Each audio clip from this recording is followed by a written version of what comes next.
ये double engine की सरकार जो है, एक इंजन भ्रष्टाचार में है, दूसरा इंजन अपराध में लगा हुआ है। कि अब तक जो बड़ी मछलियां हैं उन पे कोई कार्रवाई नहीं कि भाई मैट्रिक से लेकर के बीपीएससी के परीक्षा तक पेपर लीक हो रहा है। कौन से अधिकारी पे कार्रवाई? देखिए, बिहार में एनडीए की सरकार है, डबल इंजन की सरकार है और एक इंजन अपराध पर कायम है और दूसरा इंजन भ्रष्टाचार पर कायम है। नमस्कार, आप देख रहे हैं बिहार डे लाइव, मैं निखिल।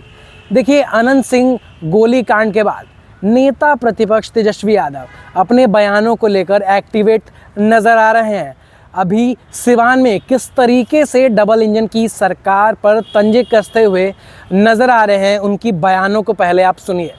और जन जन तक हम लोग और कैसे पहुंचाएं, विस्तार कैसे करें और वहां लोगों से संवाद करने के बाद जो कमी बेसी रहती है उस फीडबैक के अनुसार हम लोग काम कर रहे हैं उस ज़िले का। और अलग अलग ज़िलों की अलग समस्या है, अलग अलग विधानसभाओं की, ब्लॉकों की अलग समस्या है।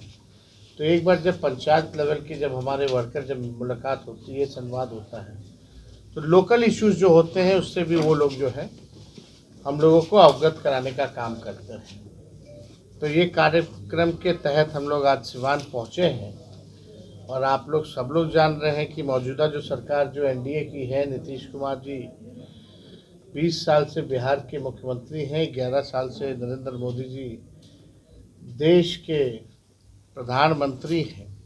उन लोगों ने बिहार के साथ सौतेला व्यवहार किया। बिहार में पूरी तरीके से अराजकता का माहौल फैला हुआ है। हर दिन जो है गोलियां चल रही हैं, मर्डर हो रहा है। पटना के बगल में ही पटना जिले में 200 राउंड गोली चलता है और बिहार के उप मुख्यमंत्री बोलते हैं ये मामूली चीज़ है। मुख्यमंत्री मौन रहते हैं।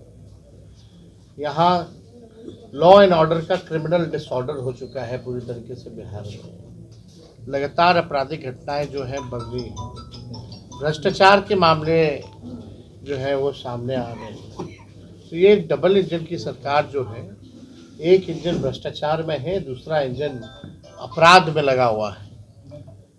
और विकास के काम जो है पूरी तरीके से बिहार जो है नीति आयोग की रिपोर्ट में अगर आप देखिएगा या एडीआर रिपोर्ट में अगर आप देखिएगा, नीति आयोग की रिपोर्ट में साफ तौर पे ये हुआ है कि बिहार में सबसे ज़्यादा गरीबी, सबसे ज़्यादा पलायन, सबसे ज़्यादा बेरोजगारी है। तो 20 साल जिनको मौका मिला राज्य में, केंद्र में 11 साल, अब तक बिहार के लिए इन्होंने कुछ नहीं किया। अभी भी नीति आयोग की रिपोर्ट में बिहार सबसे फिसड्डी राज्यों में गिनी जा रही है। अब वक्त आया है कि जनता के सामने हम लोग एक मजबूत विकल्प पेश करें।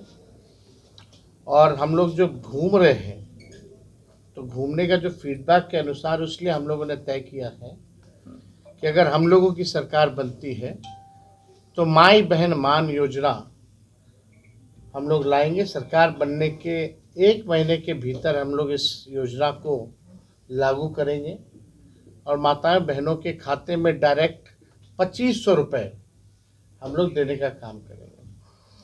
क्योंकि इस कार्यक्रम के तहत हम महिला संवाद भी कर रहे हैं और महिलाओं से संवाद करने पर ये मालूम पड़ता है उनकी जो सबसे बड़ी समस्या है वो महंगाई है। घर चलाना मुश्किल है, घर में कोई बीमार पड़ जाए तो घर का खर्च बिगड़ जाता है, कुछ बचत नहीं हो पाता है। तो इसलिए ये योजना माताओं बहनों के लिए हम लोग लाएंगे। और ग्राउंड में जाने पे पता चलता है कि भाई यहाँ से स्मार्ट मीटर से लोग परेशान हैं और बिहार का बिजली सबसे देश में महंगा है। इसलिए हम लोगों ने तय किया कि 200 यूनिट फ्री में बिजली हम लोग जो है हर घर उपलब्ध कराने का काम करेंगे। तीसरा जो सामाजिक सुरक्षा पेंशन है, जो वृद्धा पेंशन है या विधवा पेंशन है या दिव्यांगों का पेंशन है, वो मात्र 400 रुपये है। तो उस 400 रुपये को बढ़ा करके हम लोग आने वाले समय में सरकार बनेगी तो हम लोग 1500 रुपये हम लोग करेंगे। हम लोगों के 17 महीने में जो हम लोगों ने काम किया, ऐसे ऐसे काम किए जो देश में अब तक नहीं हुआ, किसी ने नहीं किया। चाहे 5 लाख नौकरी का हो, जाति आधारित गणना का हो, या 65% हम लोगों ने आरक्षण बढ़ाने का काम किया। 18 साल से जो लोग सरकार में थे, भाजपा जदयू, उनको ये नहीं पता था कि स्पोर्ट्स पॉलिसी भी बनानी है, IT पॉलिसी भी बनानी है, टूरिज्म पॉलिसी भी बनानी है। इस काम को हम लोगों ने किया। 4.5 लाख नियोजित शिक्षकों को राजकीय कर्मी का दर्जा हम लोगों ने दिया। आंगनबाड़ी हो या आपकी तालीमी मरकज़ हो, विकास मित्र हो, टोला सेवक हो, शिक्षा मित्र हो, इन सबके मानदेय को हम लोगों ने सरकार में दुगुना करने का काम किया।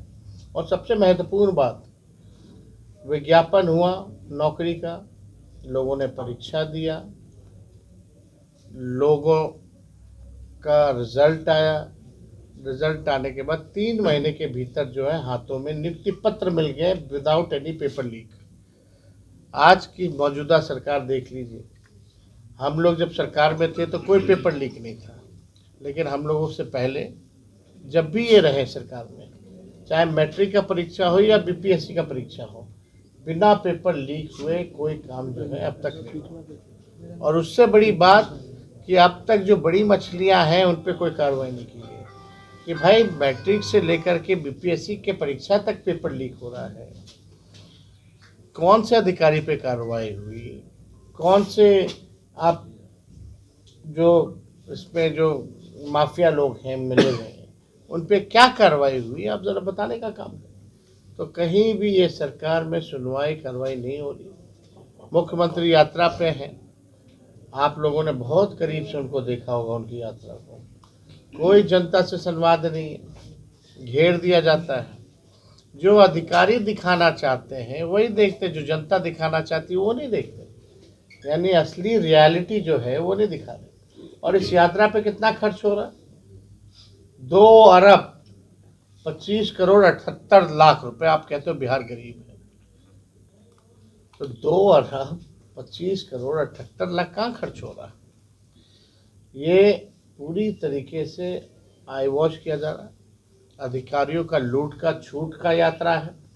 कहीं मुख्यमंत्री जाते हैं, टेम्परेरी गार्ड देता है, सजा देता है। तो आपने देखा कि किस तरीके से तंजे कसते हुए नजर आ रहे हैं नेता प्रतिपक्ष तेजस्वी यादव।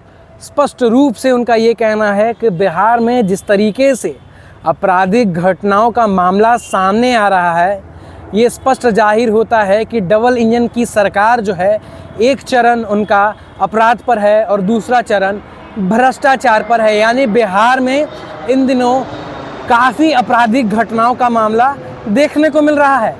साथ ही साथ उन्होंने ये भी कहा कि राजद पार्टी, यानी कि जब हम मुख्यमंत्री बनेंगे, यानी राजद जब जीत जाएगी 2025 का विधानसभा चुनाव, उसके बाद जो भी योजनाएं राजद में बनाई गई है, यानी जो भी एजेंडा है, यानी कि 200 यूनिट बिजली फ्री, माई बहन सम्मान योजना और तमाम जो एजेंडा राजद की तरफ से बनाए गए हैं उसको लागू किया जाएगा। ये जो स्पष्ट निर्देश है नेता प्रतिपक्ष तेजस्वी यादव ने अपनी बयानों को हथियार बनाते हुए कहा है।